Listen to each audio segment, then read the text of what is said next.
order. We will defer the order of the agenda to Paul Thompson. Paul. Thank you. So as I just mentioned, I would ask that we start the meeting with agenda item 6D, LTD Transit tomorrow, and Tom Schwetz is here to take that on, and there will be a presentation on the screen. So.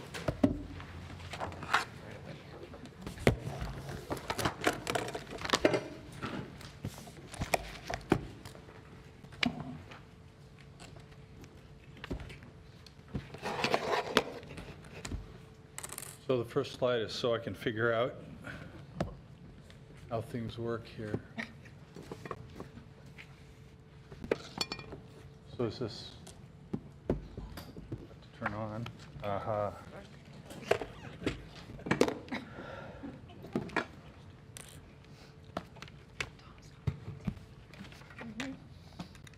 Making sure that you all see all the text on this slide before I change it.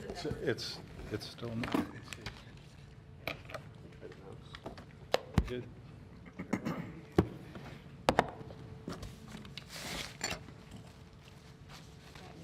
Turn it on. All right. Yeah, it is on, right? Yep, she just turned it on.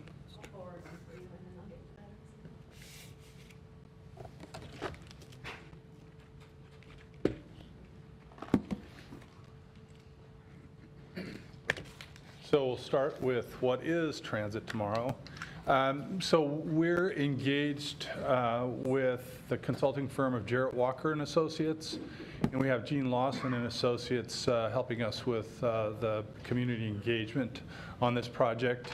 The intent of the project is to develop a 3-year plan that will serve as the foundation for our long-term planning cycle. In this first 3 years, we haven't really done anything like this for, well, since the 99-2000 era. And interestingly, Jarrett Walker was the consultant at that time as well. He was working for another consulting firm. But the intent is basically to look at our system and try to identify how we can better serve the community with the service we provide in a way that gets them to where they need to go. And so let's see, I might, yay. So the first product that the consultants prepared for us was what they call the Choices Report. And in that report, they identified a number of things. They took a look at our system, every route, all the trend data, looking at all that stuff. And I pulled out a couple of things. I would encourage you to go onto our website and look at that Choices Report. It really does a good job of framing the role of transit and then some of the choices that we have around how to make transit work better for the community. But to start with, this graphic shows you just generally access to transit.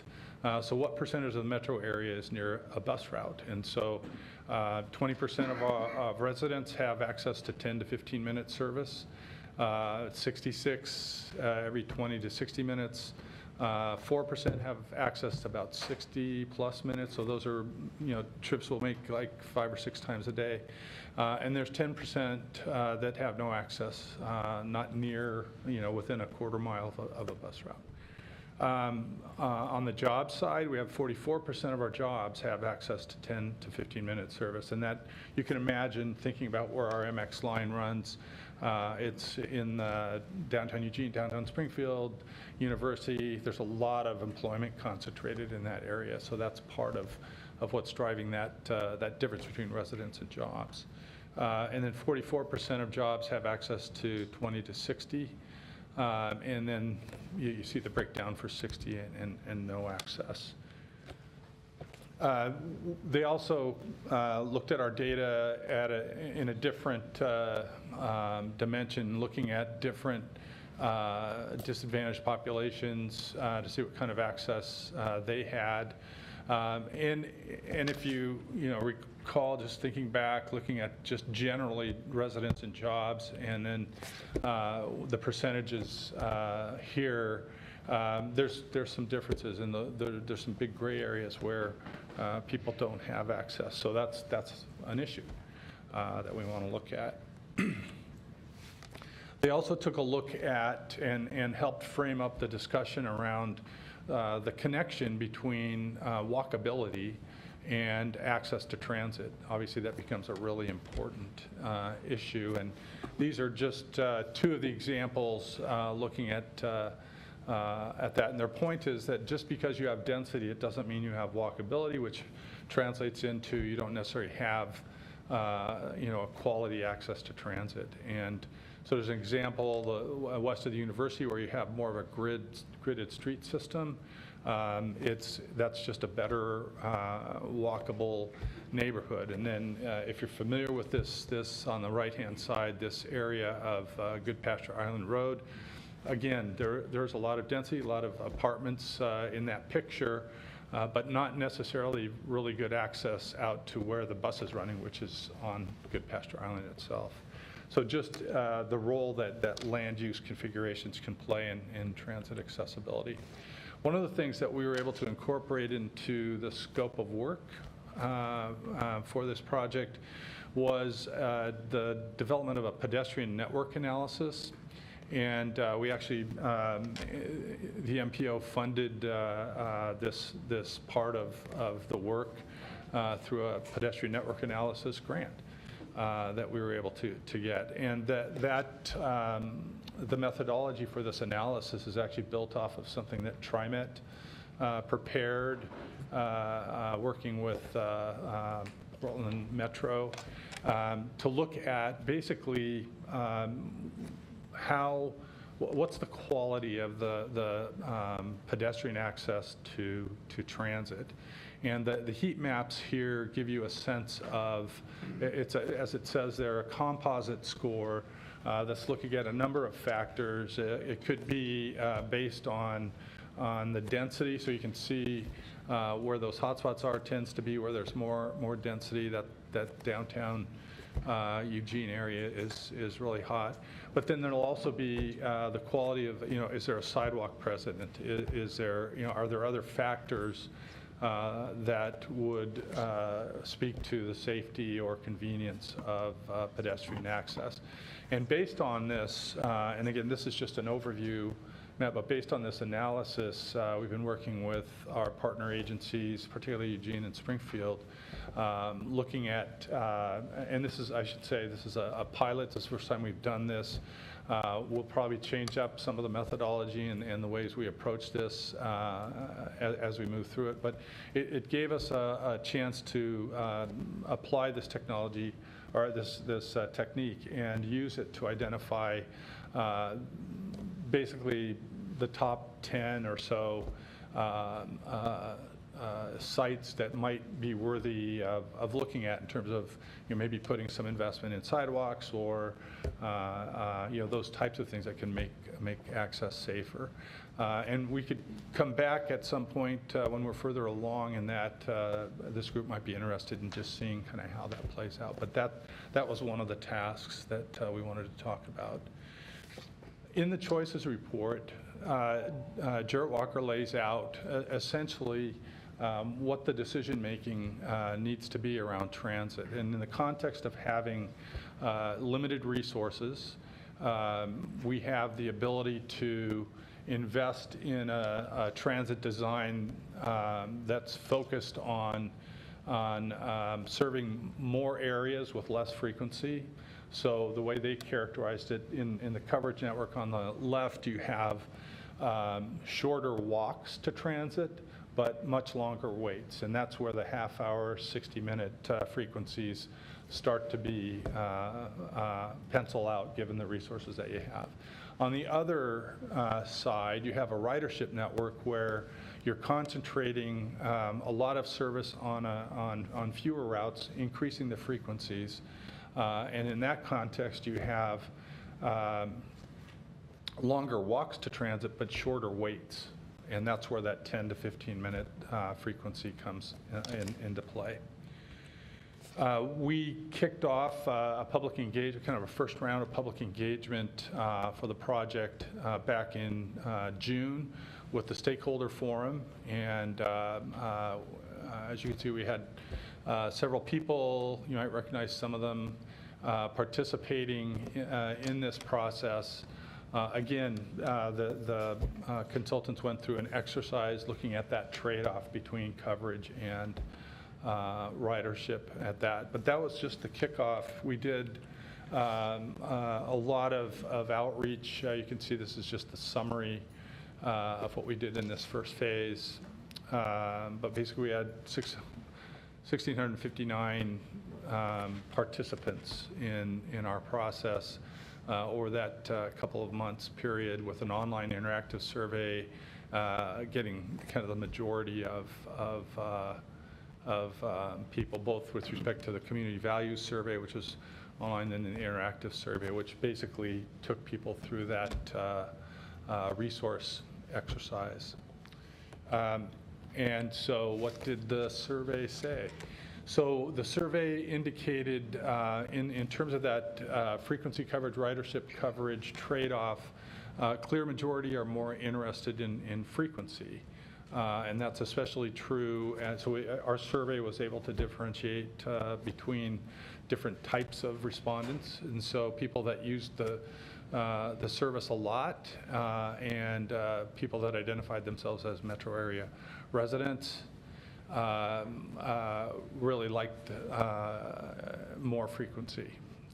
Shorter waits versus shorter walks, again, basically the same kind of trade-off. More prefer shorter waits. And in this case, people that identified themselves as seniors or people with disabilities, as you can imagine, would prefer a shorter walk to transit.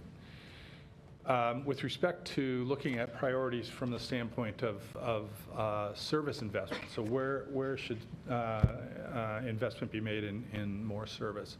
Again, weekend, evening, and frequent daytime service was what we heard was of most interest to people. Added weekend and evening service was especially a high priority for, again, people that use transit frequently, and also our low-income respondents.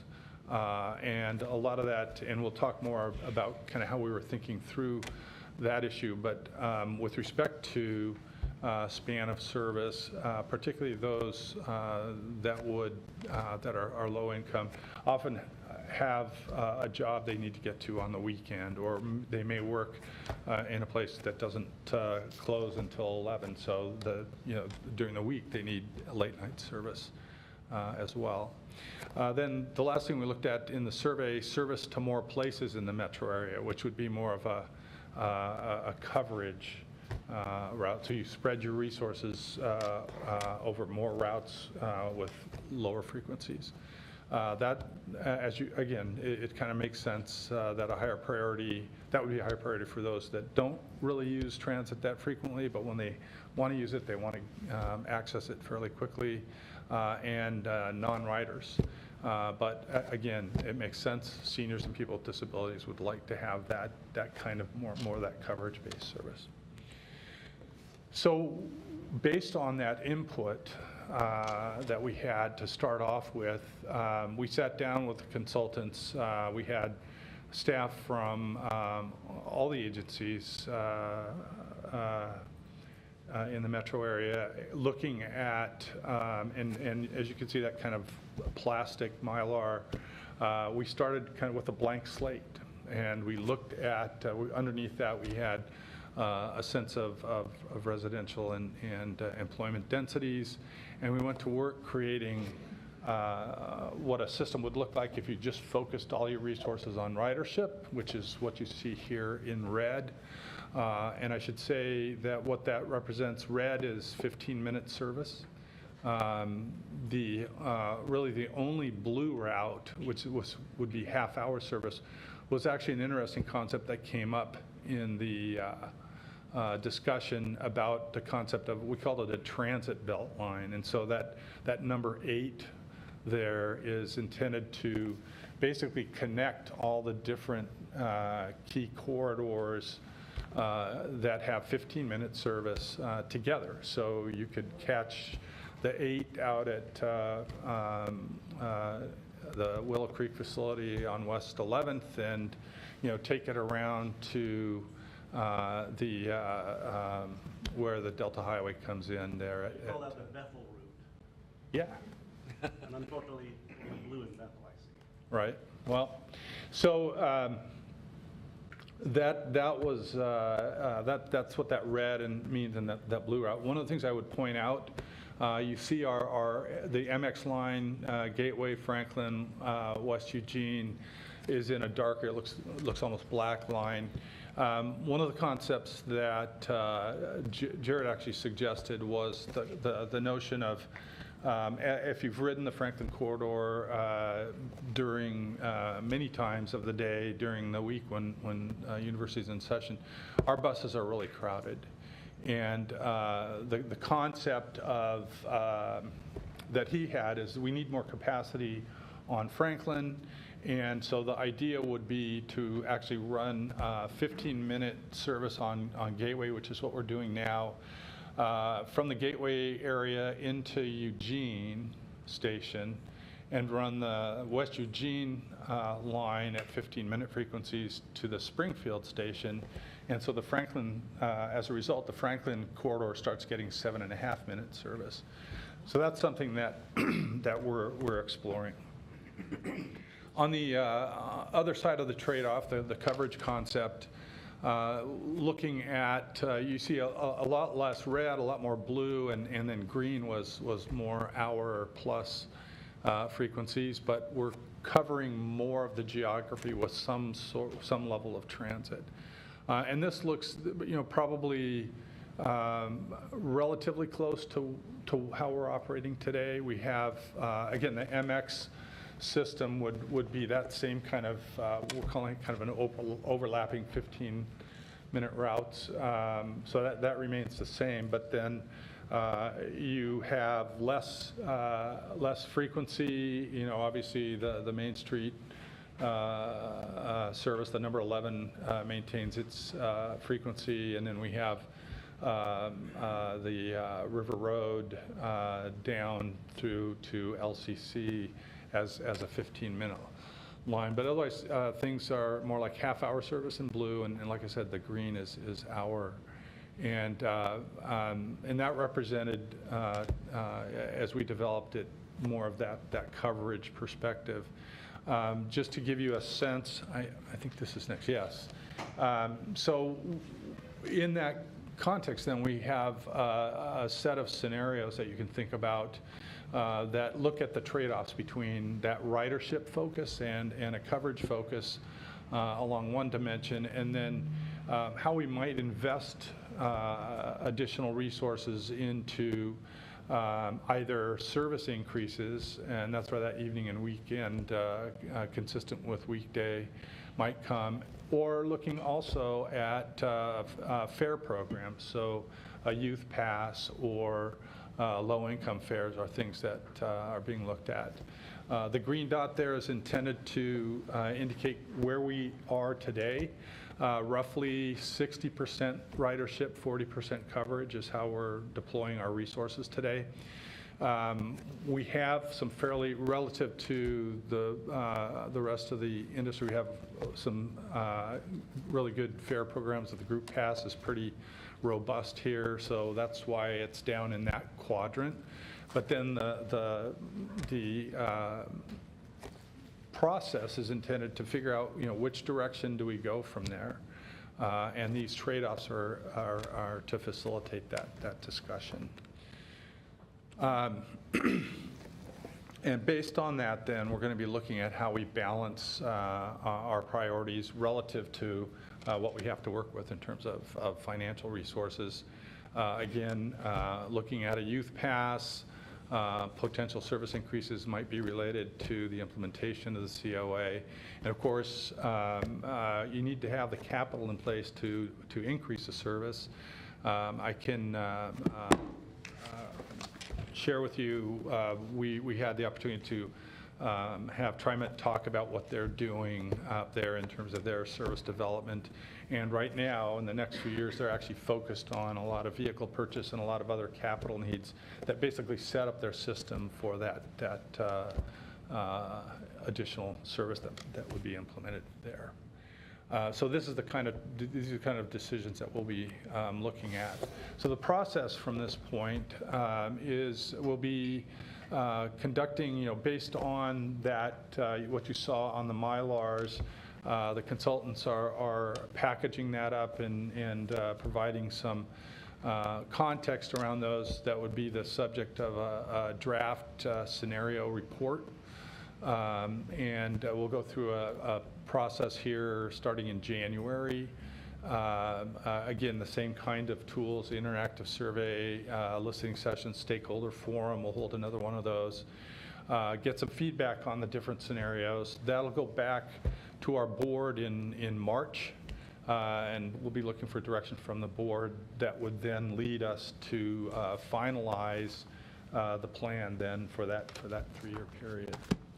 I believe that's it. But again, I'd encourage you, that's the link to our work in transit tomorrow. The choices report is out there. A lot of good information on what we're doing, a good framing of what the community should be considering in terms of transit service. Thank you. Yeah. Thank you very much, and my apologies for not managing my morning schedule very well, and so glad to finally be here. And are there questions, comments, people wanting to add? Go ahead. Thank you for that, Tom. Informative. And I'd like to be clear on what the metro boundaries are. Can you briefly tell me east, west, north, south? I would say generally what they were looking at when they said metro was the urban growth boundaries of Eugene and Springfield broadly. So if someone responded to that survey online outside of that area, was that pulled out, or were they considered? They were rolled into that. That's why we had that metro resident. So we had that, and we got some. We did have people responding throughout the district. So I don't have that with me right now, but I could share that with you. Like responding from Coburg, if it's not in the metro area, how that information was used in the... Well, obviously we have service outside of the metro area, and we're looking at the same kind of issues in our service to outlying areas as well.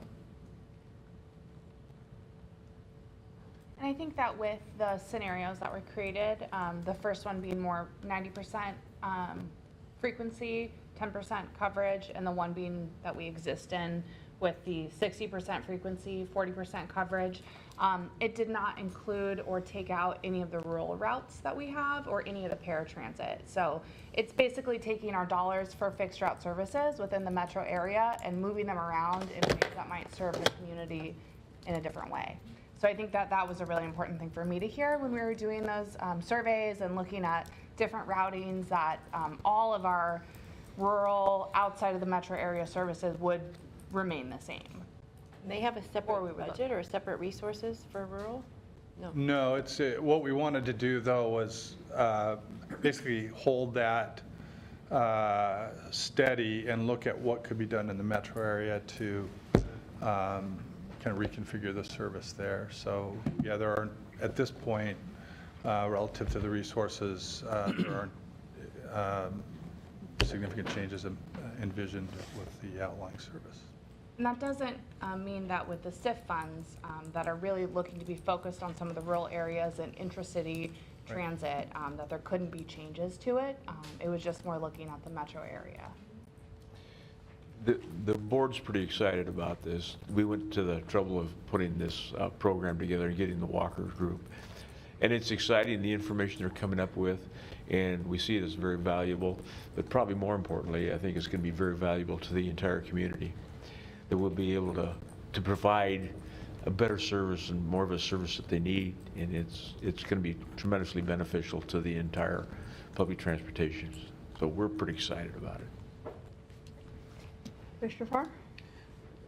Thank you.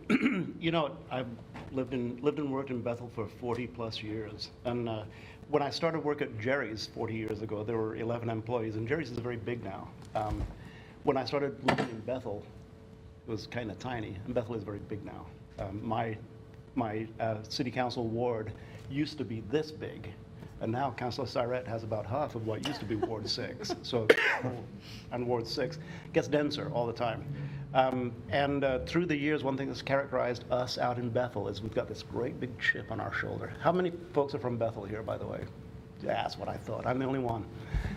Because, you know, by and large, we have our own school district out there. We have our own services out there, and people stay in Bethel.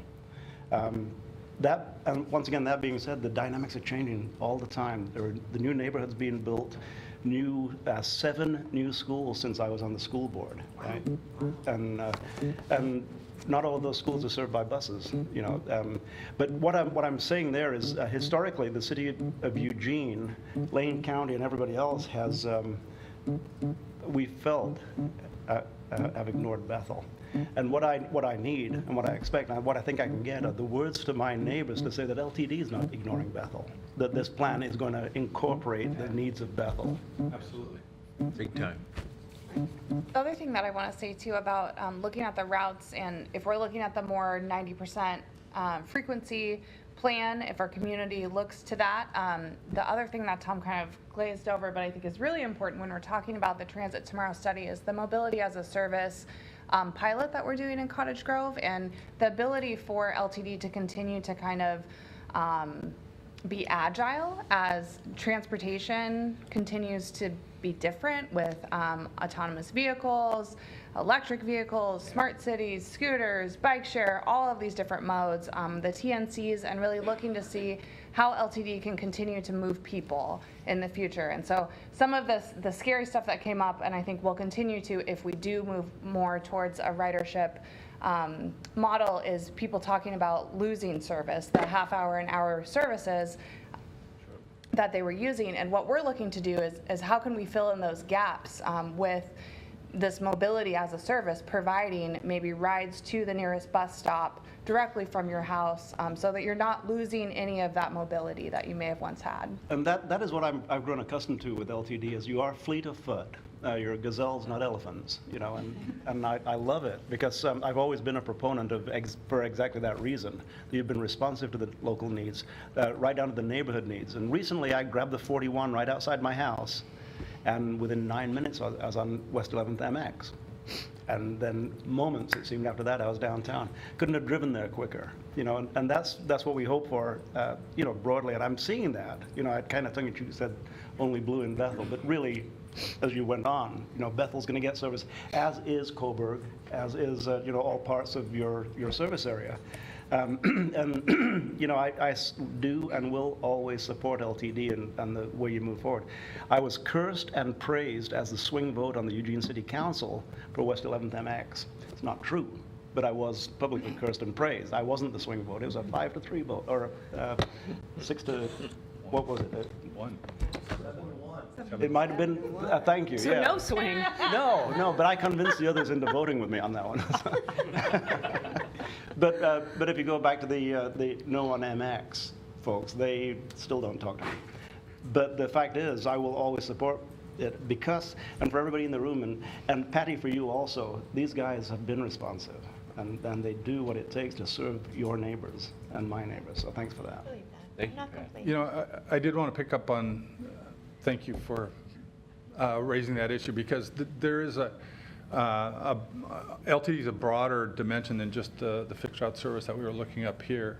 What we're looking at is what's the best configuration of that network, and how should we deploy our resources to best serve that. But that starts to bring in the broader range of things that we do, and mobility as a service is something we're exploring. But as you know, we also operate the Ride Source service, and we have the regional TO program is located at LTD, and so there's a broader mobility management context that we operate in.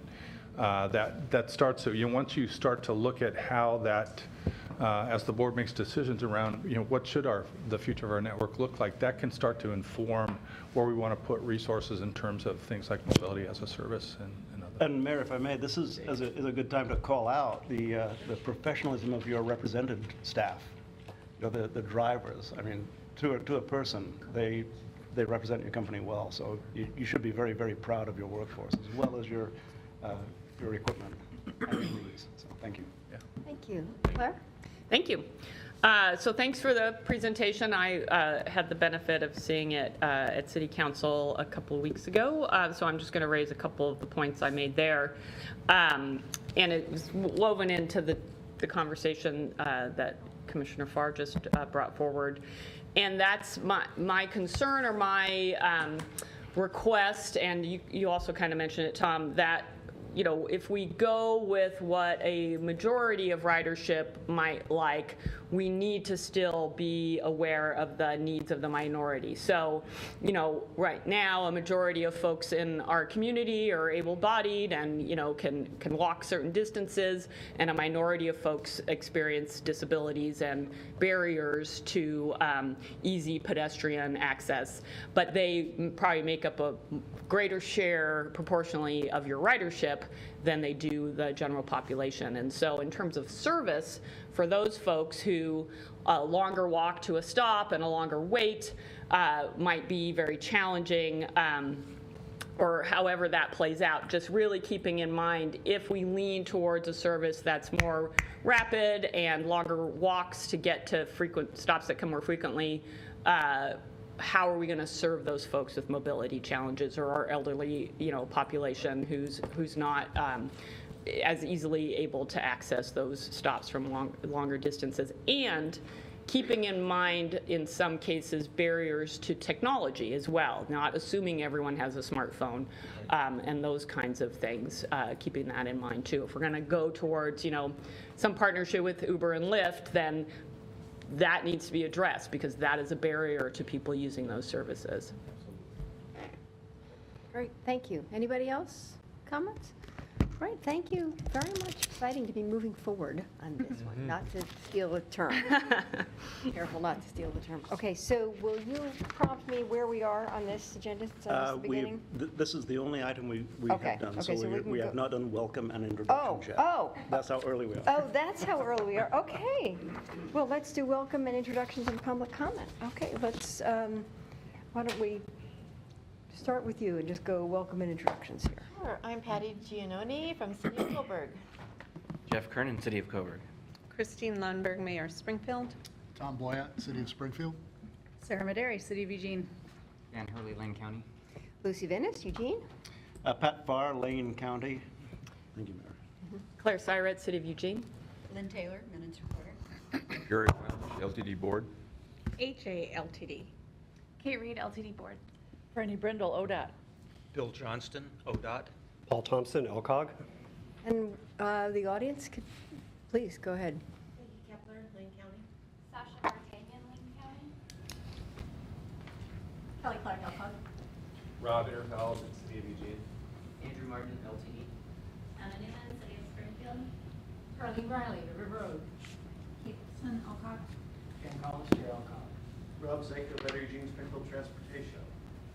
Howard Schuessler, Elkhart. Okay, I guess we got it all. Thank you all for being here. And so I guess the first piece is approval of the minutes. Any corrections or adjustments to the minutes? Can I have a motion to approve? I move we approve the minutes. Second? Second. Thank you. All in favor of approving minutes? Aye. Aye. Any opposed? Okay, those are approved. Thank you very much. And now we can move on to, are there any adjustments to this agenda? Anything that needs to be added? I have an announcement. Okay. On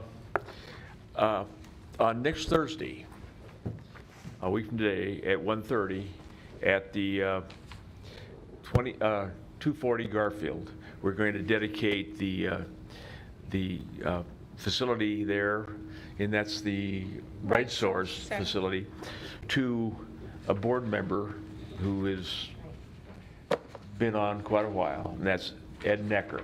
I don't know if you know Ed Necker, but Ed Necker is somebody that uses accessibility a lot. But Ed has actually been involved in LTD activities for over 20 years.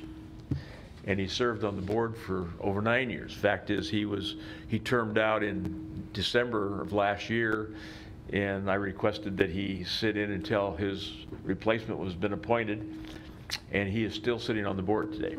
So it'll be 10 years by the time he leaves. So it's an exciting occasion, but it's next Thursday at 240 Garfield at the Right Source Center for Ed, 1:30. Thank you. Thank you. I just have to say, I have such a wonderful personal connection with Ed Necker because he sustained a brain injury, a traumatic brain injury. He was a shelter care client, recovered from it, and ultimately became the board president at Shelter Care. So he said he's the only person who's went from being resident to president. Shelter Care. Love it. Quite an astonishing man. Okay, any other announcements? All right, so comments from the audience. We have Rob Zako. Thank you, Chair Dennis, members of MPC. I have a confession to make. I've always wanted to make a movie. And when I was younger, I imagined I'd be maybe a screenwriter or a director, something like that. But I'm getting older, and I don't think that's going to happen. But I found that I could be a producer. A producer has an idea, get some money, get some good people, and right now, as I'm speaking to you, I've got people making a movie. Now, why am I sharing this with you? Well, I'm talking about transportation safety, of course. So, as you know, we have a problem with people getting injured or worse on our roads. Various jurisdictions around this table have done various things, Vision Zero towards zero deaths, lots of good efforts. You're gathering together in what's called the Safe Lane Transportation Coalition to work together to save lives, and BEST is part of that coalition. And we were approached by your coalition to do something for the World Day of Remembrance. This is an international event. Internationally, over 1 million people die on our roads each year. America hasn't really done much with this, but with Vision Zero, we're starting to do this. And the date is November 18th. And we were thinking, do we want to do a walk, a bike ride? Gee, Oregon in mid-November, we really need an indoor location. Maybe something where there are a lot of people, maybe something with positive energy, maybe with like a winning team where we work together. So it turns out that Sunday, November 18th is the Yo women's basketball game against Buffalo, 2 o'clock in the afternoon in Matthew Knight Arena, and we've gotten permission to show a public service announcement. And so the idea is not to talk about all the people we've lost and remember that. Other people can do that. We want to have something that's forward-looking, that's positive, that has us coming together, playing like a team, right? So we can all do this together. We all play roles.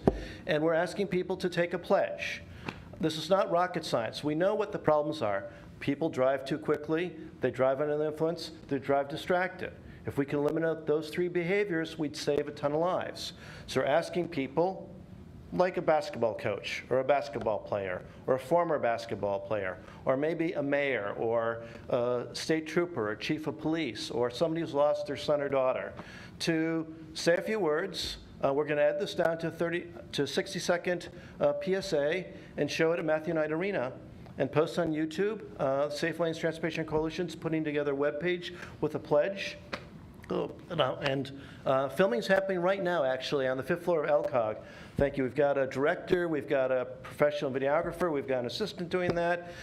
Safe Lane, LCOG staff's helping out with this. And you're all invited to be part of this. We have some of you around this table are going to be filmed tomorrow. Some of you have been invited and have not. You don't have to have smart words. We've got a script. You can just be a pretty face or a community leader and say, we'll do this. We would love to have each jurisdiction around this table be in the video. We're going to give you all credit. We're making this for the Safe Lane Transportation Coalition, so your logos will be on there. But if you want to appear, email me. Thank you. Great. Thank you very much. It's a great opportunity to get the message out, so I appreciate that very much. Okay, I think we are now ready to go to performance-based planning and programming. Kelly Clark.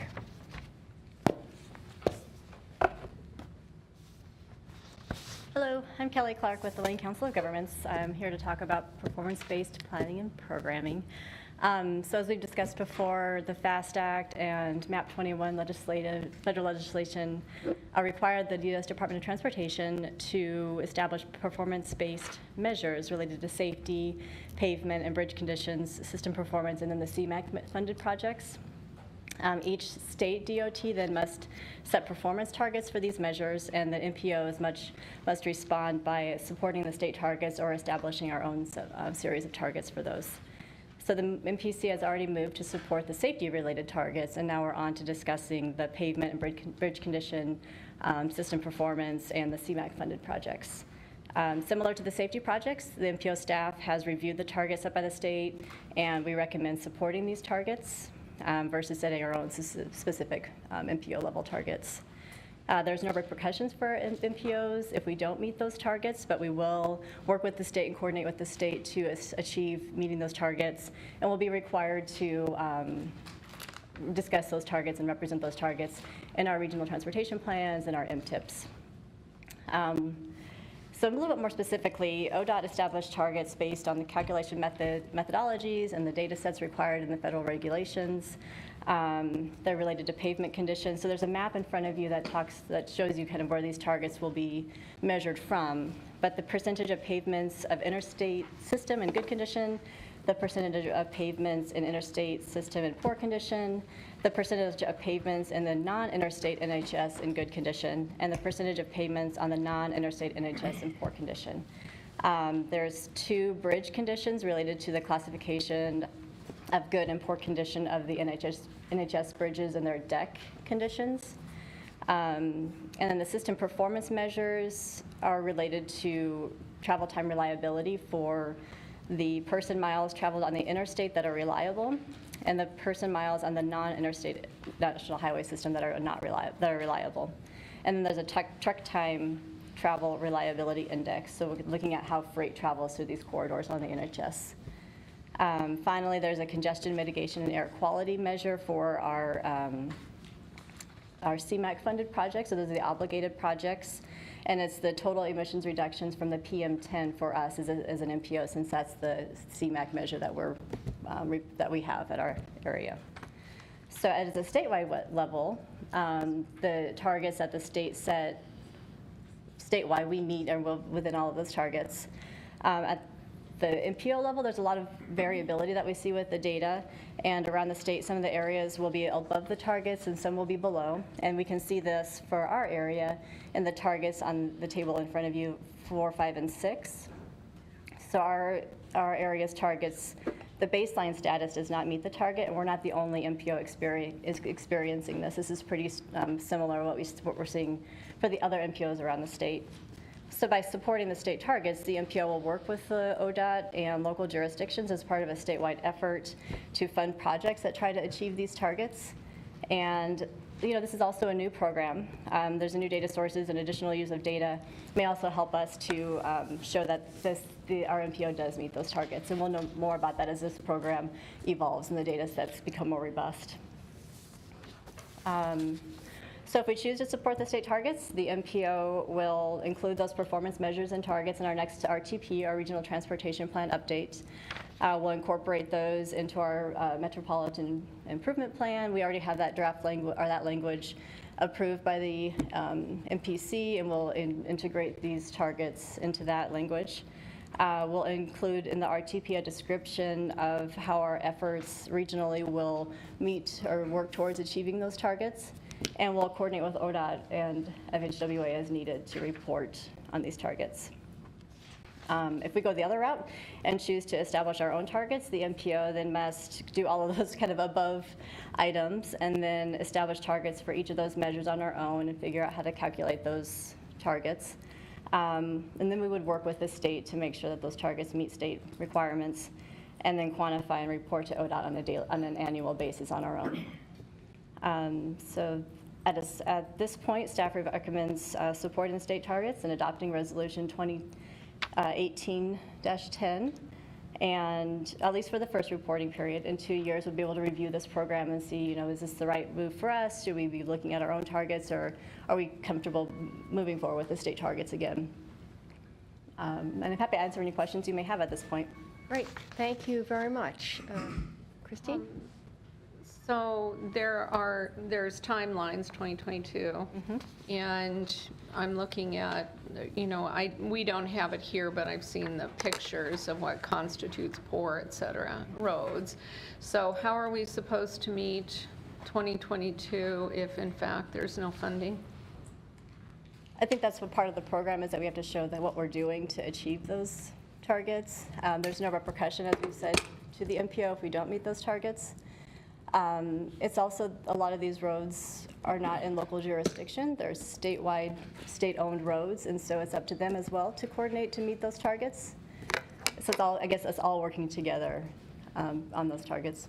So there's still no money. There's no additional money.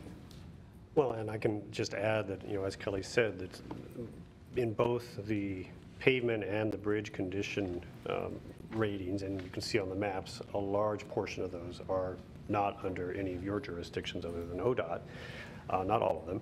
But so ODOT will be presumably statewide and in areas that need it more, directing maintenance funding towards helping achieve these targets.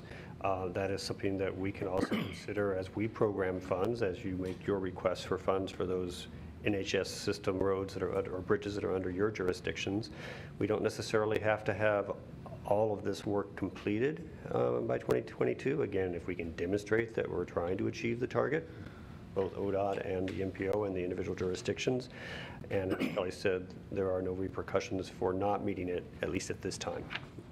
And I'll add to that, I think it does help. This type of program helps us to look statewide to see where our investments need and are most important to help, where is the worst condition, where do we need to focus the investments that we do have. And so that's another point. So I just have a quick follow. It's still, in my mind, does that impact us in terms of our planning?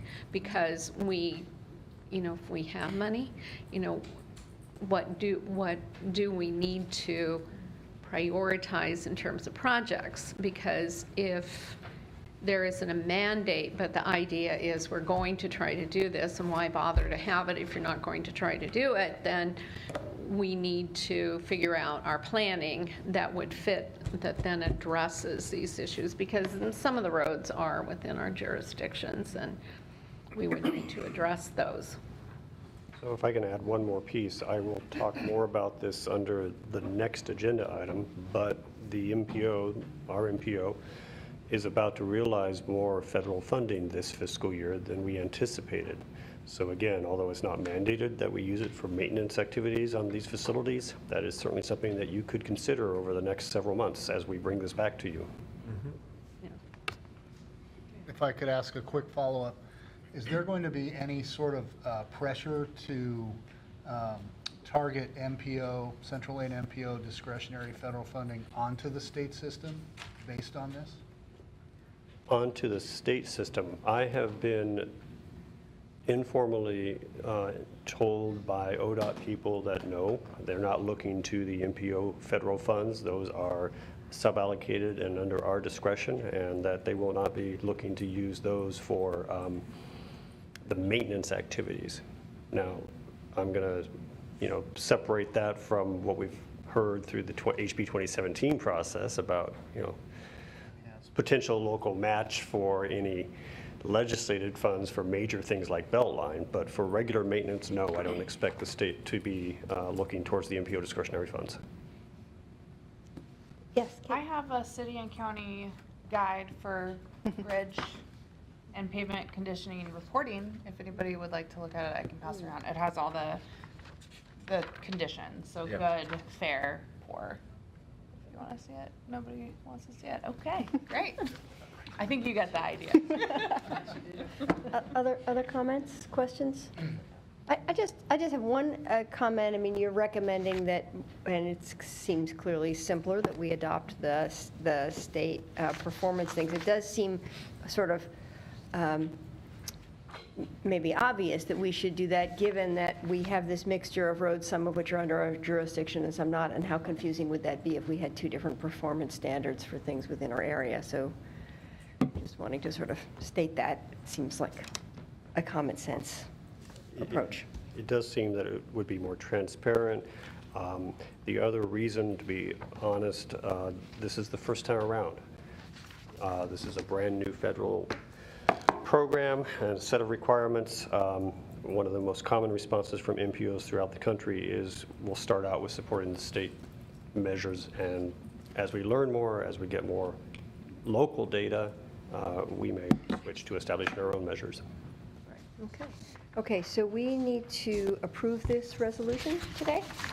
So do I have a motion to approve? Madam Chair, I move to approve Resolution 2018-10, performance-based planning and programming, action requested just to remove the, sorry, I don't have the verbiage on that, just the resolution number. 2018-10. Second. Second? Sorry. All in favor, please say aye. Aye. Any opposed? And it passes. So thank you very much for that work and that report. Appreciate that. And so next up, Paul on legislative priorities and developments. Yes, thank you, Chair. So I am going to more or less randomly discuss a number of things as information items, and near the end I will segue into the next agenda topic, the OMPUC update, because there was some discussion around legislative priorities at the Oregon MPO Consortium meeting last week. So I just want to, again, touch on some things so you know what's coming or what has already happened. First, at the federal level, I mentioned just a few minutes ago that we're looking at potentially having more MPO discretionary funding, the Surface Transportation Block Grant funding. You recently approved a number of projects to receive that funding, as well as the transportation alternatives and the CMAQ funding for federal fiscal year 19, 20, and 21. If you recall that, you just approved that. We programmed those funds a couple of months ago based on what we knew at that time. Congress currently is working, well, they're recessed right now, but they're in the midst of working on the Transportation Department appropriations bill for the current federal fiscal year that started October 1st.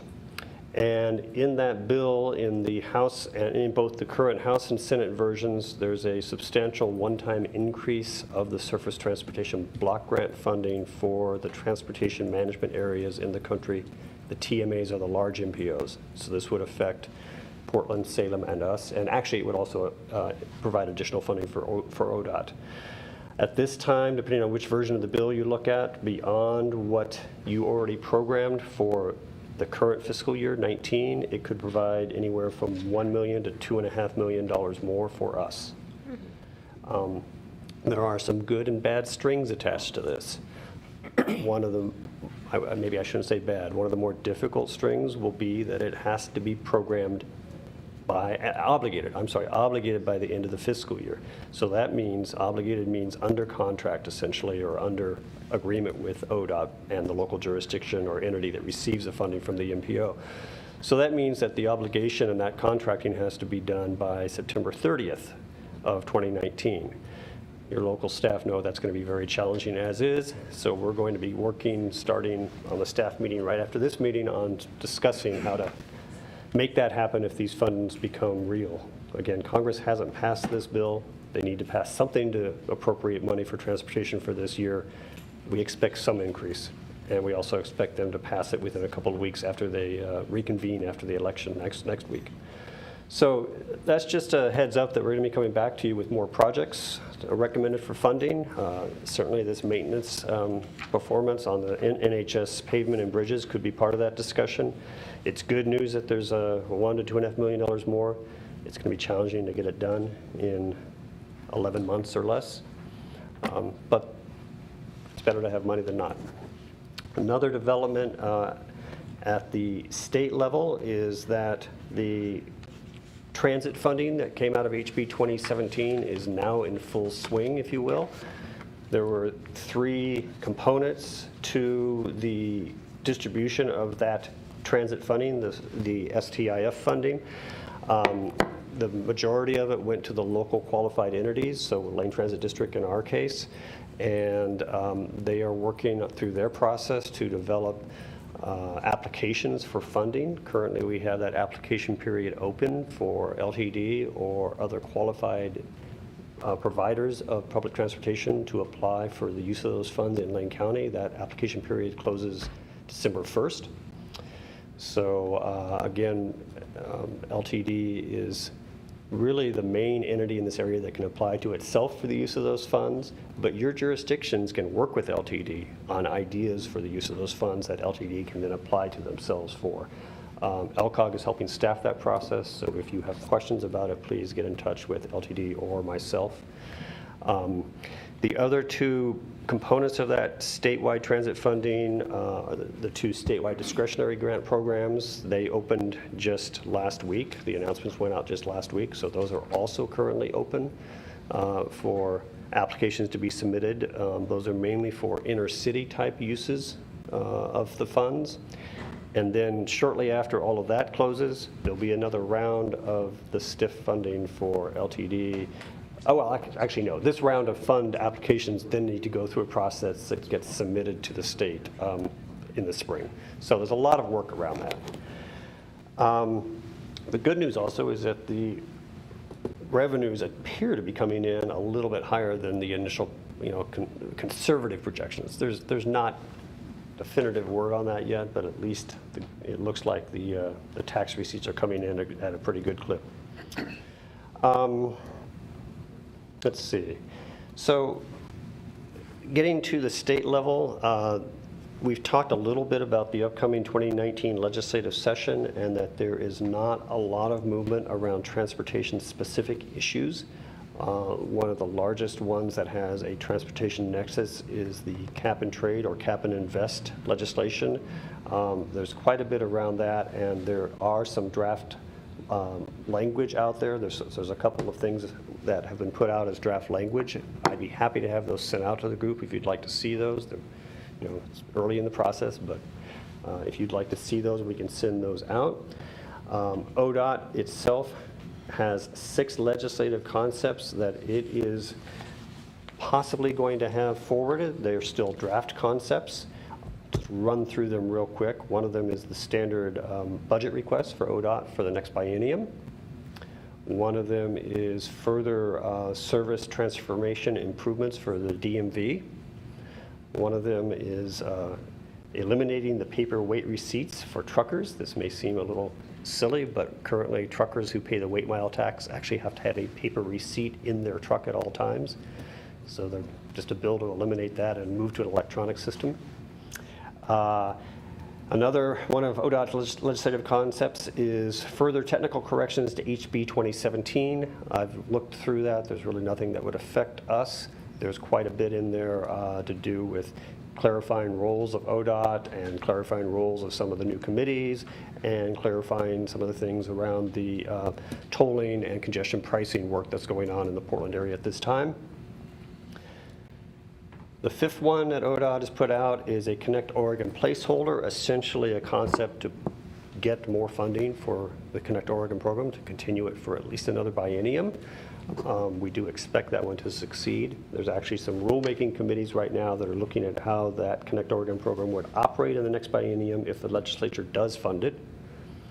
And then the last one that ODOT's put out is that one of their legislative concepts is an expansion of the Road User Fee Task Force, which we know better as the ORIGO program. They want to expand the ORIGO program even further and simplify and clarify some things in its operation.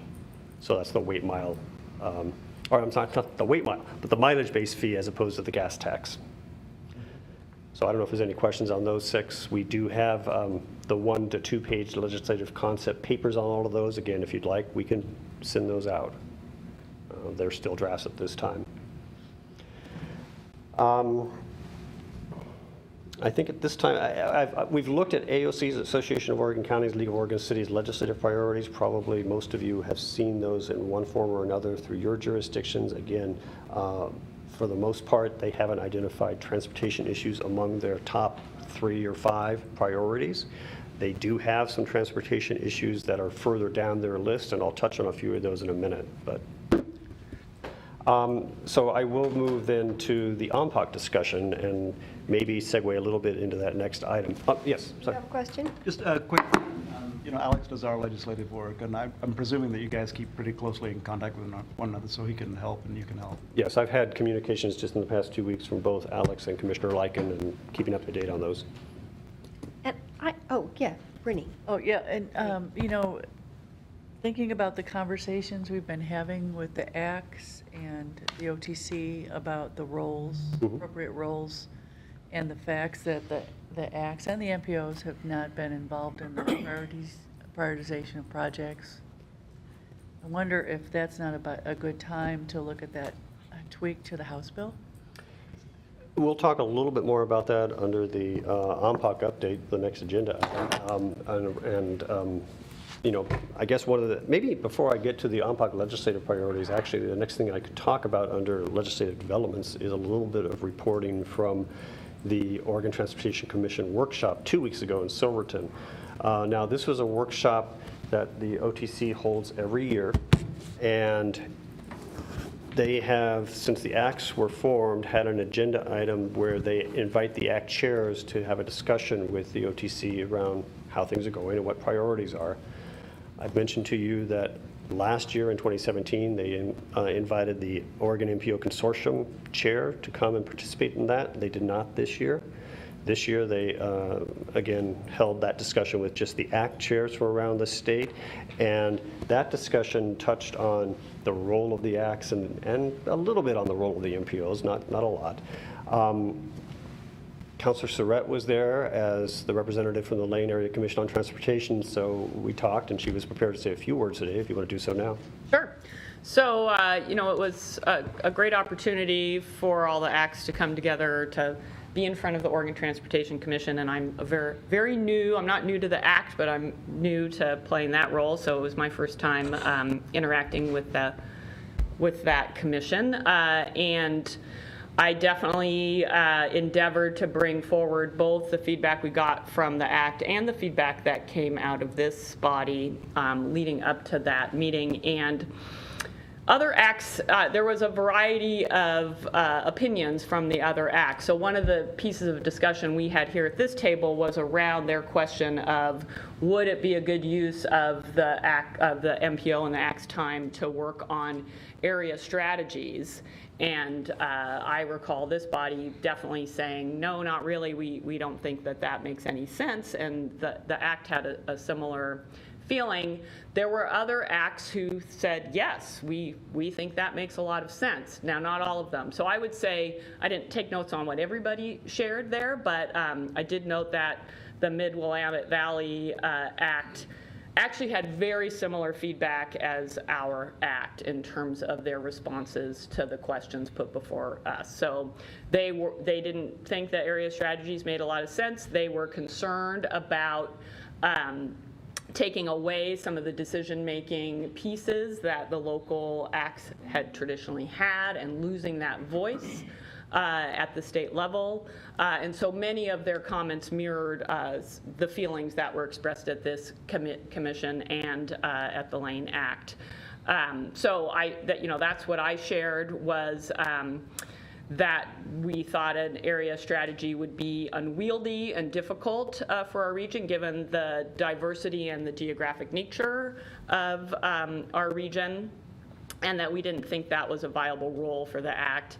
And that, I really emphasize that we think that local voices are the best in coming together and together figuring out what are our local priorities and needs and sharing that work together. The gentleman from the Mid-Willamette Valley ACT really was very eloquent in talking about how their ACT had come together and really recognized each other's needs and worked together collaboratively to be a regional body. And I think that very much mirrors how the Lane ACT has tried to engage our members. And then really emphasizing the concern about losing our ability to prioritize funding decisions, and that would in turn potentially lead to reduced participation, particularly among some of the smaller jurisdictions that sit on our ACT and some of the stakeholders who sit on our ACT, and therefore further undermining the purpose of the ACT.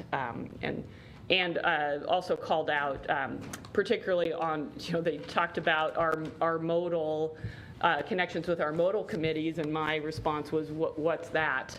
I mean, I know what modal means, and we have modal representatives, but I didn't know there were modal committees that the Lane Act was supposed to have some contact with. So,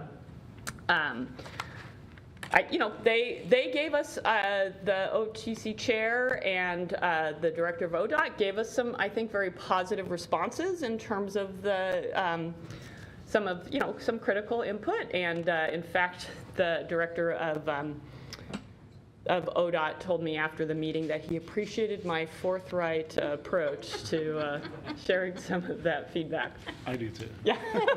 So, take that for what you will. Thank you.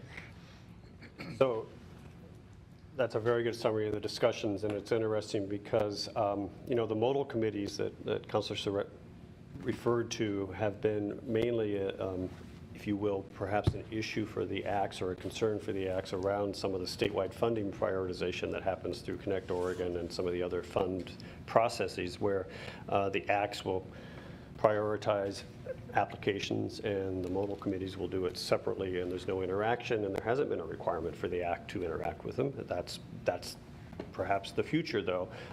I can say that I mentioned a minute ago that the Connect Oregon process hopefully will be funded, and that there are a couple of rulemaking advisory committees for that in process right now. At the rulemaking advisory committee meeting that I attended a couple of weeks ago for Connect Oregon, they were talking about this very issue of the ACTS and the modal committees, and they were recognizing that the ACTS needed to have a stronger, more timely voice, and that their priority should be given greater weight.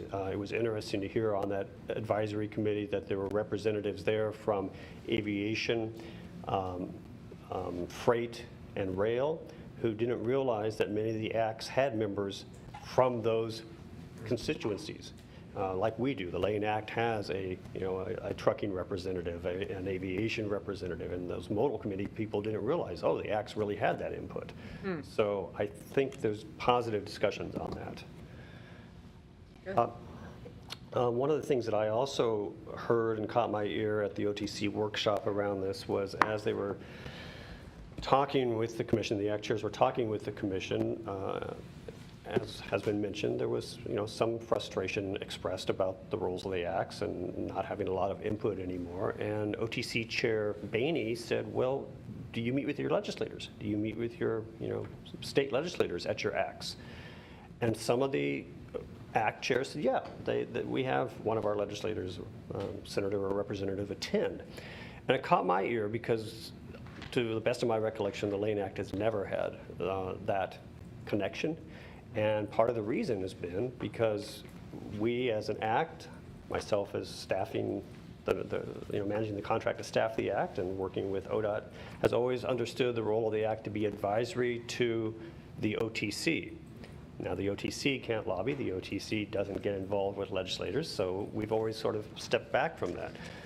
But hearing 2 weeks ago that OTC Chair Bainey was saying, get involved with your legislators, and many of the ACTs were saying, we do that. I've already talked to Councilor Surratt, talked with Franny, talked with Brenda about this, and we might consider the Lane Act becoming a little more proactively political, if you will, helping to have a stronger voice. So that's just, for discussion thought. One other thing that I observed at the OTC workshop was one of the ACT chairs, I think it was from Eastern Oregon, talked about the Safe Routes to School projects and how there was so many applications to the money that was available. It was like 10 to 1 or something. It was really high. And he said, well, I sure think it would be a nice role to have the ACTs involved in prioritizing some of those projects. And I looked at Chair Bainey, and she was like, even said something like, well, it hadn't occurred to her to even. So it was interesting. So I think that there's an opening there, and I think that there'll be some change. But that's why I think this House Bill 2017, there was, the rules were pretty much established in there of how funding was going to be ranked, prioritized, and first of all, there were earmarked projects, And then there was a lot of money that went to the locals, and I think that that might be why. But then there was this lack of understanding or even acknowledgement of that there are these area commissions that do this kind of work around looking at priorities and funding. So that might be a way that we can get that kind of input with our legislators to change the rules, to tweak the law or something. I don't know. I'm not lobbying for that. I'm just saying it's possible. So before we go on to the next topic, I just wanted to circle back. You offered whether folks wanted to see some of the draft legislative language. Was there a nod of the head that that would be useful to folks to get that information? So I think that would be helpful. And I have another sort of more general question, which is that, I mean, I've been coming to these meetings for about a year and a half, and I'm still most of the time pretty confused. And I think part of it is tracking all these different funding streams, the STIF, I can't even list all the acronyms. So I'm just wondering, is there a document that sort of lists these with what they actually are, what they cover, what the time frame is? I mean, it'd be sort of helpful, at least for me, to see in a little bit of a chart form, this is due now, this gets reauthorized 2 years from now. Does such a document exist? We have in the past. The good news is I'd be happy to have it updated and sent out. The bad news is it won't make it any less confusing.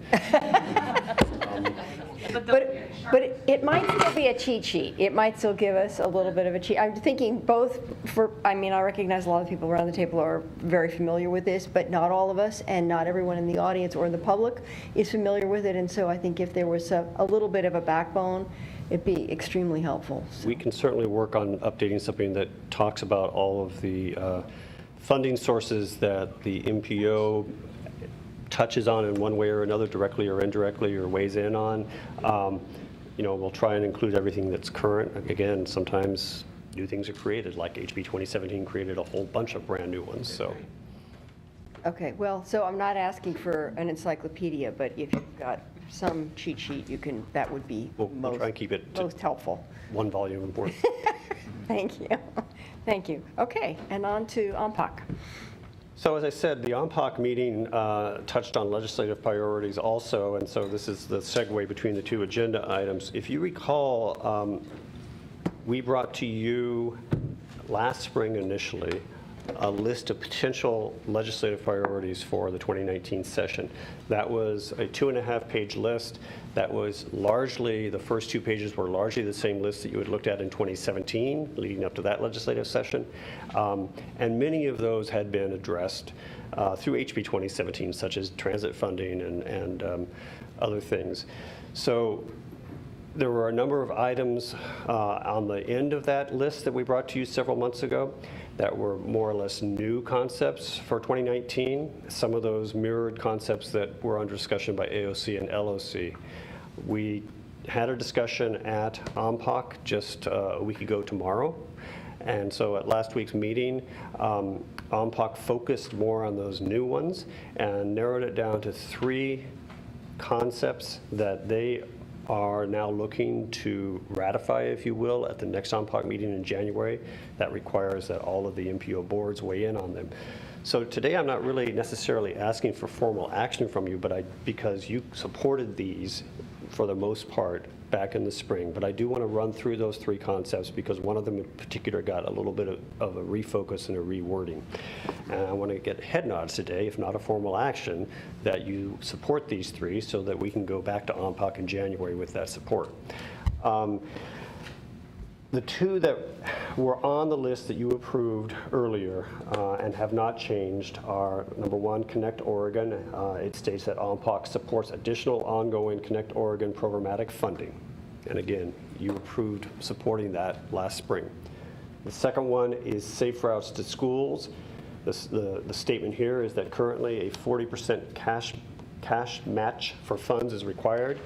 Cash match can be reduced to 20% when the project is within a city of 5,000 people or fewer, or is near a Title I school, or is within a priority safety corridor. In short, OMPOC is calling for a reduction of that 40% or 20% match to 20% or 10%. Again, that is language that you supported this list last spring, so you don't really need to discuss that again today unless you choose to. The third one has to do with speed. So in the spring, on your list, there were a couple of legislative concepts around speed, and they mainly had to do with enforcement and also local control over setting speed limits. The League of Oregon Cities also, down its list of legislative concepts, like I said, not one of their top priorities, but down this list, also has a number of legislative concepts around speed. Specifically, League of Oregon Cities is looking at legislation to allow greater use of speed trailers and speed radar within cities. They're also looking at greater flexibility and local control over setting speed limits. OMPOC discussed this one for quite a while last Friday, and please help me, our two OMPOC members, if I miss something here, but basically they focus in on the fact that before we can enforce the speed, we need that local control and better methodologies for setting speed limits within cities, within residential areas, around other areas where the cities would like to change the speed limit and would like different guidance than what is now basically in the law. The law and the rules, if you will, are basically set around what's called the 85th percentile, which means that you have to have a speed study that looks at what people are actually traveling, and you have to set the speed limit within a certain range of the 85th percentile of the observed speed. Of course, that means if most people are currently traveling too fast or faster than the jurisdiction would like, the speed limit is going to be set higher than what you would like. So, OMPOC last week came up with this language. Speed is a major factor in the safety of our roadways for all users. Currently, Oregon speed limits are set based on the guidance that speed limits in speed zones within cities should be within 10 miles per hour of the 85th percentile observed speed. The 85th percentile guidance first came into use more than 70 years ago when roadway design was primarily concerned with improving mobility. Today, safety and other community impacts are of primary importance. The Oregon MPO Consortium recognizes a need to review this guidance and calls for a statewide coordinated work program to establish new guidance for a uniform process for the state and local jurisdictions to set speed limits on roadways under their jurisdiction. So to rephrase that, basically OMPOC is saying, let's get a statewide study, let's update that 85th percentile so there's a better approach to setting speed limits. Let's have it be uniform across the state for ODOT and state facilities. And presumably part of that might allow more flexibility for local jurisdictions. So I would like at least an indication for your OMPOC members that this MPO is supportive of those. The last thing we'll add is that ODOT is currently working on something similar to this to take to the OTC in the January, February, March timeline to have the OTC initiate a study like this. So we would actually be hoping that this MPO would support OMPOC testifying to the OTC to do it. Christine. I believe that the group, all of them, OMPOC members, that they were supportive of this language, and it was a matter of bringing it back to our policy board so that we could either give it a head nod or not, so that they could, so that we're all on the same page. So I think there was agreement. It did have a lot to do, particularly with residential streets, particularly around their 25 miles an hour now, and I think it was out of Portland Metro that they wanted it to be 20 miles. They wanted the ability to have it at 20 miles an hour. And in some, as part of a safety move, it makes sense. So can we agree to that at this table and then allow OMPOC to be able to testify on that on our behalf? Yes. I might bring up the fact that out in the River Road, Santa Clara area, River Road specifically, I don't know, 2 or 3 years we were trying desperately to get away from 40 miles an hour on River Road. And River Road has 20,000 vehicles a day, and I was amazed at the existing rule and how they arrived at it. But when you say it was designed 70 years ago for mobility to move traffic, today we are a little bit more focused on safety and that type of thing. And actually, the neighborhood out there was able to go through the rigmarole with the city of Eugene and all of the people to finally get it reduced, to be able to reduce it. But it seems like in those types of instances, the community should have some definite input. It shouldn't just be some rule that's throughout the entire state. The locals should have some opportunity to partake. So I really think it's a great idea. Yeah, Claire. Well, go ahead. Oh, either way. Okay. I was just going to add that there have been successes at the local level. There have also been times where there have been attempts to reduce or set speed limits locally. I know that the city of Coburg has attempted with Lane County to do that, and it has been unsuccessful. Many other jurisdictions from around the state I've heard have been unsuccessful in doing it. I was at a conference a couple of months ago where there was quite a detailed session, rigorous session on this very topic. That 20 to 25 mile hour difference is huge in terms of the impact on a human body being struck by a vehicle. Just that 5 mile per hour difference is huge. And there's also a lot of, apparently, according to what I heard this session, there's a big gap. The 20 to 25 mile hour zones, there's a lot of focus on. 55 and above, there's a lot of focus on setting speed limits appropriately there. It's the 35 to 55 gap that also needs a lot of work and a lot of better approaches to setting speeds.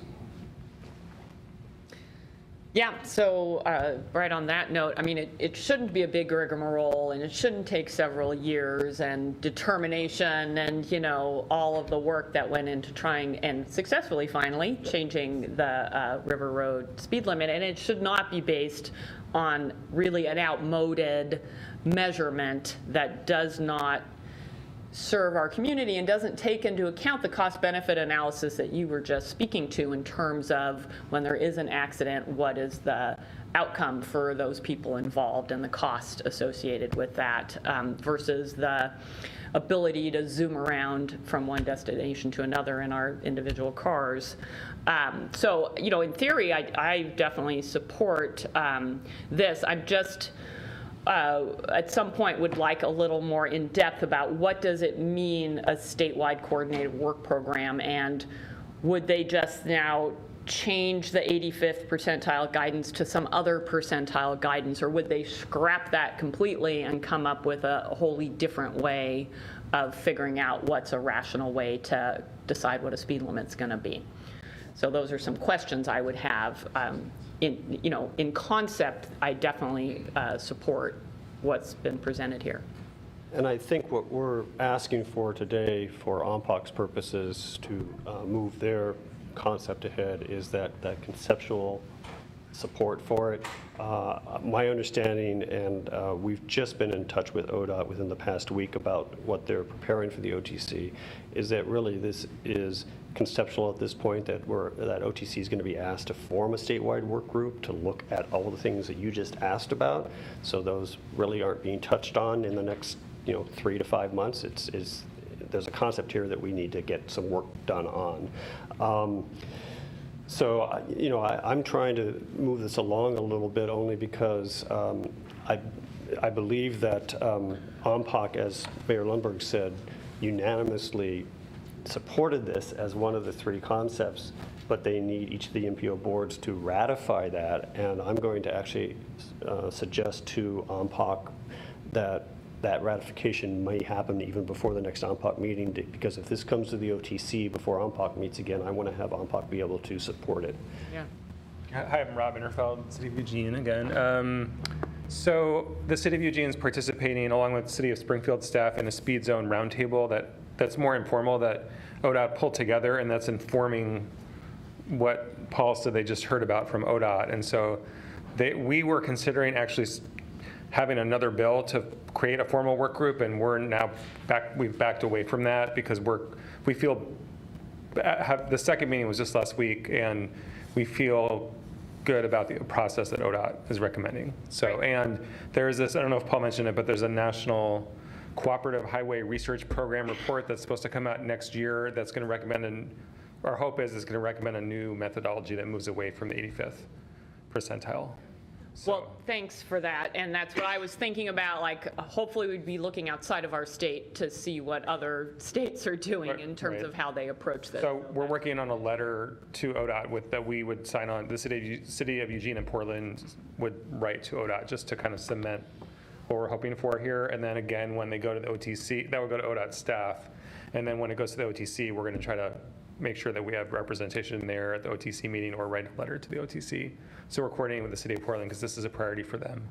Two, and I don't know if Paul mentioned this, but then separately, the League of Oregon Cities is working on a bill to allow cities around the state to lower residential speed limits from 25 to 20. So that's a separate track.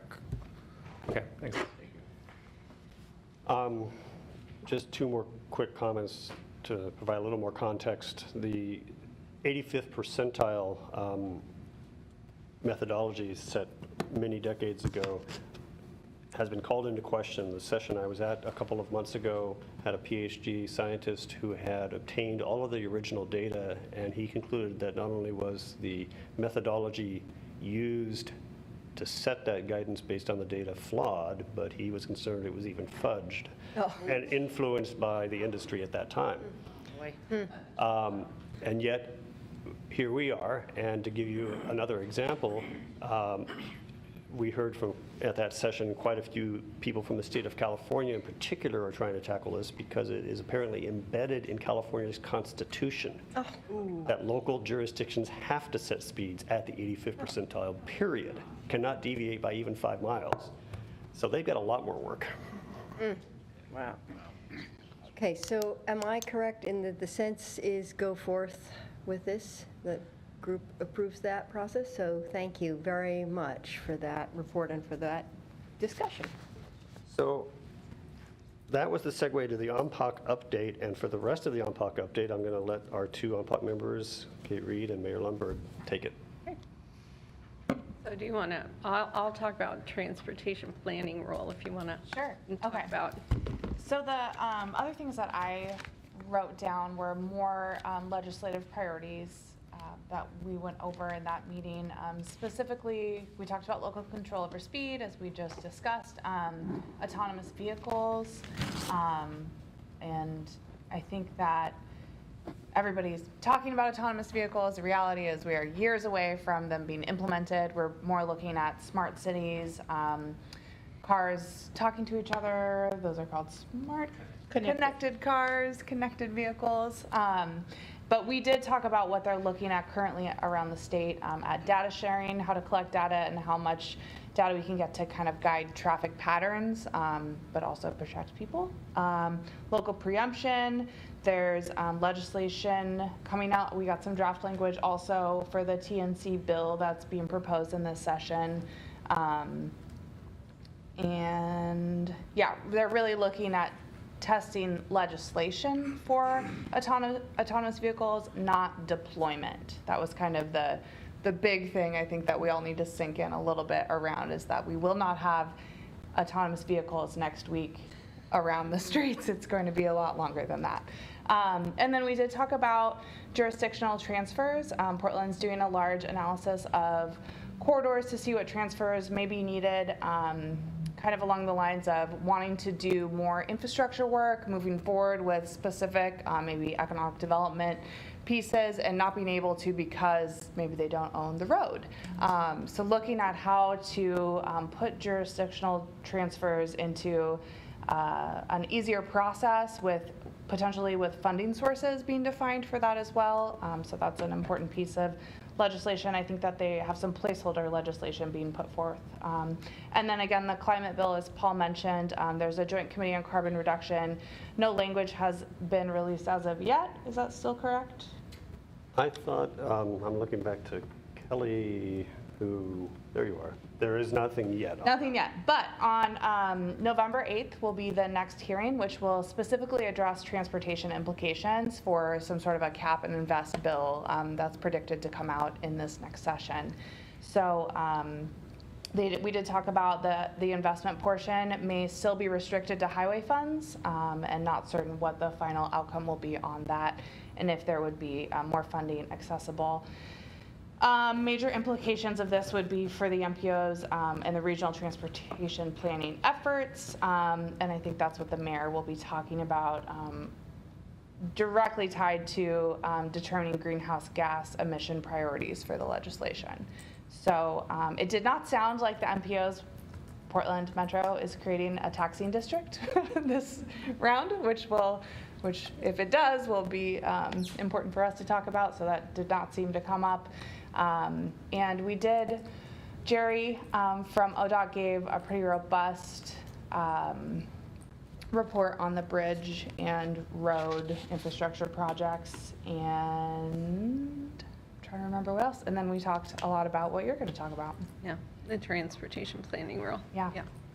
So, so as a precursor to the OMPOC meeting, Metro sent out a letter to OMPOC members because Metro decided that they didn't like the transportation planning rule amendments, which included communities that were, remember back to scenario planning. We had some scenario planning, and we came up with our scenario planning program, and Springfield and Eugene, I don't think Coburg, did you guys? Coburg did it. That's what I thought, but you're still small, so I'm thinking you must have been. Still small. Yeah, and you're still small, and but mighty, yes, and that's why you participated. But the idea is that we came together with a program, but each one of us got to pick and choose. It was a toolbox, and we each got to pick and choose. So Metro has asked that the DLCD or the commission, that they table amendments that would have allowed communities not just at 2,500 but all the way to 10,000, because they don't have staffs that can work on it, is to relieve them from the idea of having the scenario, basically I'll call it scenario planning, but then also to ask that the MPOs participate jointly in terms of coming up with a way to progress towards doing the same thing that Metro does. The difference with Metro is they actually have they have say over land use and transportation. MPOs do not, and we each have our own individual communities within our MPO. So we had the discussion about Metro's idea that somehow or another the MPOs should coordinate and cooperate and address our greenhouse gas emissions together. I'm looking at Paul too, as the guru of this, but the bottom line was, for myself and others chimed in, is that Metro has it's a very different makeup. There are a lot of there are a lot of communities, and they have different jurisdictional powers than what MPOs do. So to ask us or expect that the MPOs are going to also jump on board and do all of our planning that has to do with land use and transportation and greenhouse gas is probably not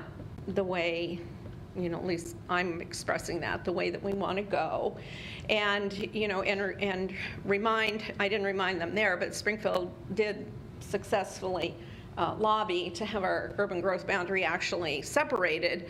So how do you go about doing that? No one says we shouldn't do, to make sure that we plan for climate change and greenhouse gas emissions, but whether or not we do it as a regional way, and whether or not we need to come up with these combined, where you take away the autonomy of an individual community, and I'll say it's probably like, we don't want Eugene telling us how to do things, and Eugene doesn't want Springfield or Coburg or anybody else telling you how to do anything, is that we should maintain what we've done.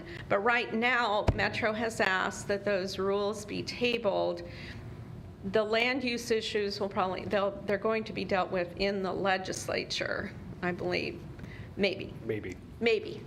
But who's the right one? So at this moment, Metro has asked that we all agree with the letter that they sent out. I expressed that that's probably not, for sure where Springfield would want to be, but I'm looking at our MPO and whether or not either we just say thank you, but we would prefer to keep it the way it is, and if the MPC feels strongly about, is at least stay neutral on it, because certainly, I would be looking that we're going to lobby along with other cities that are within the MPO areas that spoke up and agreed that this is probably, it doesn't allow us to have any flexibility if we all agreed on, that we had to have a joint thing, a joint MPO area plan, that we lost our autonomies as communities. Plus, we don't have the jurisdiction within the MPO. So I'll add a little bit to that. There was a rulemaking advisory committee before the commission, the Land Conservation and Development Commission. I served on that. Tom Boyett did, Rob Interfeld did, many others around the state did. That advisory committee worked for over a year to develop the proposed amendments. That advisory committee unanimously recommended those proposed amendments to the transportation planning rule for metropolitan planning. Specifically, these were focused on metropolitan planning under the transportation planning rule. There's a little bit of a separation, if you will, of the topics for me. I was there representing the MPO perspective, and really the main thing that the TPR amendments would have done is remove for the MPO the responsibility for developing the regional transportation system plan. If you recall, there's a there's a federal requirement for the long-range RTP that the MPO does every 4 years that you adopt. There has been, for now a couple of decades, a state requirement for the MPO to develop another regional transportation system plan that addresses the state rules. But the MPO only develops it. Each of your local jurisdictions then has to adopt it, because the MPO doesn't have the authority to adopt anything under the state rules. The proposed amendments would have removed that requirement, would have completely eliminated the regional transportation system plan. So I was thumbs up for that on the advisory committee. The rest of the amendments really affected the local jurisdictions, didn't directly affect the MPO. They really were directed at requirements or changing of requirements for the local jurisdictions. And as the mayor said, they would have given more flexibility to the local jurisdictions, if you will, around how they would achieve certain benchmarks, and they would have given exemptions to more of the small communities around the state at a higher population threshold, that 10,000 level. So Metro Council did ask that those proposed amendments be tabled. It is a done deal. The commission has tabled it. They've tabled it theoretically until July at the earliest, because they want to see what happens in the legislature around cap and invest, cap and trade, clean fuels, carbon, whatever you want to call that. They want to see what happens in the legislature on this topic or something related to it. One of the things that we'll want to keep a close eye on, to be honest, is given Metro's clear perspective on this, we want to make sure that they don't try and introduce something into the legislation that ties LCDC's hands or directs LCDC to do something different than we might want, because there could be legislative action on this that we're not aware of at this time. If that doesn't happen, then you'll be hearing about this come July or soon after, as LCDC presumably takes these proposed amendments back up. So, and just one real quick is, one of their proposals was that all of us are mandated, the way Metro is mandated to do their greenhouse gas emission program and plan, et cetera. None of the rest of us, when we did our scenario planning, were mandated to do that. And so what I'm looking for here is whether or not the Central Lane MPO is comfortable that we are comfortable with the amendments and other, the green, / climate change and carbon, whatever, those are all going to be taken up with the legislature, and they our land, and some land use, but separate out our transportation and what we already have in place. And if the committee was comfortable with those amendments, it was kind of done at I think on the same day is the letter from Metro went out. The tabling? Yes, the tabling, it went out the same day. So it was a little bit of a blind side on the part of Metro to do this. So otherwise, so depending on what the Central Lane MPO would like to do, it'll give us either a voice as the Central Lane MPO, or, certainly as the City of Springfield, I would be looking at other communities that, had the same issue at the OMPOC table. So that's the direction that, is the question on the table for myself. So can I just, a point of clarification, are you asking this group to vote on that today, or can it be voted on at the December meeting, or is there an urgency? We don't have another OMPOC meeting until January. Okay. Well, we don't have another OMPOC meeting until January, number one. Number two, OMPOC really hasn't put forth a position to be endorsed by this body. So it's a topic, like I said, that I think is a little bit, I was going to say off the table, but tabled until July. I mean, the LCDC has tabled it. That's done. I don't think they will take it up again until after the legislature. I think now the focus has to be on carefully monitoring the legislation and perhaps reacting to something that may come up during the session. And, again, you're welcome to take whatever position you want, but there's a little bit of a difference between the MPO's concerns and the local jurisdiction's concerns, too. LCDC or the state legislature can put language in that tells the MPO to do something, and that's been in there, like I said, to develop the RTSP. They have to fund it. They cannot tell us to use our federal funds to do the work. They cannot tell you or my staff to use the federal dollars to do this state work. And so you would have three choices if they put a mandate in there. You can say, no, we're not going to do it because we're not going to direct our federal funds towards that work. You can volunteer to do it and pay for it with federal funds, or you can do it only if the state also provides funding. So I'm just watching the clock and recognizing this is a big issue, and at least probably to some of us, not at least to me, not very familiar. So I guess we don't have to. There's nothing that we need to do today. It would be I think it'd be most helpful to have some packet support that delineates what are these amendments, where does Metro stand, what are I think we need just a little more of a paper trail to sort of understand what this is all about. And then we will be meeting again in December, is that what you said? Yes. Yeah, so then we will be more equipped, and you'll be farther along OMPOC will be farther along the path, right? Yeah, we can certainly bring something back to you. We had not intended to really get into the topic today. Right. So I will just offer, though, that if you would like more background material in December at your next meeting, we can do that. Again, I don't anticipate action on this for many months, so maybe bringing it back up when it's timely and active again. Right, at whatever point where it's timely, I think if they're I think I just need a little more information. I think it might be helpful just, though, to send the letter out to the MPC members. Okay. So there's some more context. Definitely. Yeah. Because the letter from Metro really does clarify what they expect the rest of us to do. And it'll be good too, as we move into the legislative session, even if it's we will not be. timely, we know what to watch out for then. Right. Yes, because the legislature is meeting. Right, so we don't want to let it, exactly, we don't wait till July and the legislative session is over. Sarah, did you have On another? the same OMPOC subject, but slightly different bullet point, I think I heard you say that you reviewed draft language for a TNC legislation. Is that something you'd be willing to send out and share with us? I noted Be that real already. We helpful. will send that out too. Thanks. It seems like it's just about kind of the regulations around how the Just be good process to see works, it. and, yeah. Thanks. So we are at time, we have follow-up and next steps. Is there anything on this list of follow-up and next steps that someone feels they really must report on today? Of any of those topics? ODOT update? I have an update. Okay, there you go.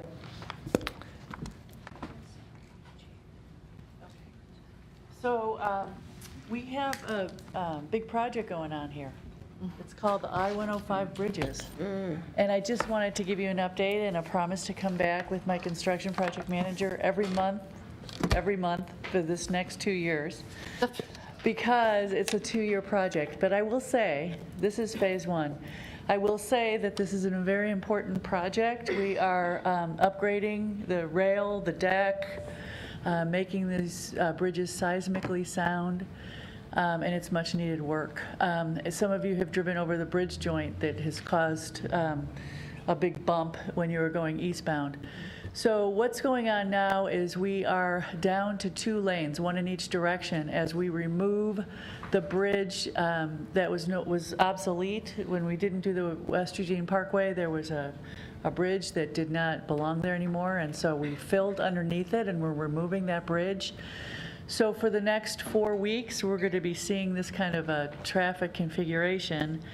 And I wanted you to know that normally I like to let elected officials know of when things are happening like this so that they know I'm a point of contact for them. If there's concerns and issues, we are doing a lot of outreach and have done a lot of outreach in the last 6 months to a year, because we had, prior to this, had done the Beltline paving project, where we had closed the Beltline for 24 hours for weekends at a time, for weekend closures. And so we had built up a network of folks and got people used to using this thing called Trip Check, which people are doing. And everybody in my family, and I didn't even have to say anything, are avoiding this area, and all my friends. So I know it's still going to be leading to a lot of traffic congestion through the downtown area and on to 6th and 7th Street and into West Eugene. There are some alternative routes that people are taking to get around the mess. But please be patient. It's going to be going on for another 4 to 5 weeks in this configuration. Then we're flipping, well, between this and flipping to the other side. When we do flip to the other side, the southbound Delta off-ramp is going to be closed, which is not great, but people will have to go to Good Pasture Island Road to get around. So please be patient. It's much needed work. We are doing, again, a lot of outreach. And I will have my construction project manager here next month to talk about the different phases. Not too far, we'll just take it a piece at a time, like it's a 2-year project, and just kind of give you alerts of what's about to happen to you. And so that when your constituents call you, you could say, well, I know, and they're doing the best they can. We are really trying to squeeze out as most efficiently as we can. We've got these guys on 2 long shifts, not quite 24 hours, but 2 shifts, and they're trying to hurry up as fast as they can, doing construction trains, things like that. So, Great. Thank you for that. Thank you. Thank you for that. So few other things on the list. Anybody feel an urgent need to extend this meeting to go over those? Yes. 1 minute. Go for it. The Main Street Safety Project has gone live publicly this week. So reaching out to stakeholders, beginning that early dialogue and setting the stage. Right, great. No, that's exciting. Okay, thank you all very much. Next meeting, December 6th. And thank you, and we are adjourned. 5 minutes late. That's fine.